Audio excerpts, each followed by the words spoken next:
स्वर्गीय स्वर्ग भन्दा पनि कम छैन यो हाम्रो नेपालको सौन्दर्य देख्दाखेरि अति नै रमाइलो लाग्छ, अति नै राम्रो लाग्छ। यी हिमपातहरू देख्न सक्नुहुन्छ, यहाँ डाँडा पाखाहरू पनि छन्, एकदमै हिमाल पर्वतहरू छन् जहाँ हिउँले भरिएका छन्। यस्तो रमाइलो दृश्य तपाईँलाई देख्न सक्नुहुनेछ, हामी देखाउनेछौँ यस्ता यस्ता रमाइला दृश्यहरू। त्यसै गरी हाम्रो क्यामराम्यानमा हुनुहुन्छ हाम्रो आत्मीय दाइ, जो उहाँले मलाई सघाइदिनु भएको अलिकति अगाडि निकालिदिनु भएको छ। समुद्री सतहदेखि दृश्यहरू पनि एकदमै क्याप्चर गर्नु होला सर। यहाँको डाँडाको दृश्यहरू पनि तपाईँले क्याप्चर गर्नुहुन्छ। त्यसरी मैले चाहिँ हाम्रो राम्रो सर्वेश बुढा मगरज्यूलाई हामीलाई एकदम मिस गरिरहेको छु।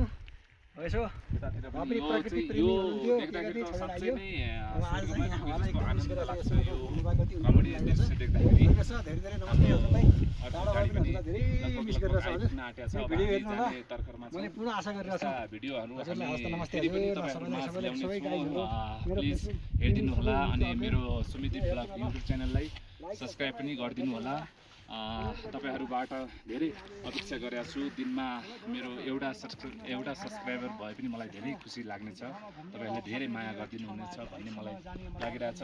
यो दृश्य तपाईँहरूलाई देखाउन एकदमै आतुर भएको छु। यो देख्न सक्नुहुन्छ, यो हिउँले भरिएको यो दृश्य जहाँ चारैतिर डाँडा पाखा हिमाल पर्वतहरू छन्। यहाँ विभिन्न प्रकारका जडीबुटीहरू पनि पाइन्छ अनि एकदमै यो हिमालमा याकहरू पनि देख्न सक्नुहुनेछ। तर अहिले चाहिँ यो अवस्थामा चाहिँ याकहरू देखाउन अलि असम्भव भएको हुनाले तपाईँहरूलाई यो डाँडा पाखा हिमाल पर्वतहरू देखाउन गइरहेको छु।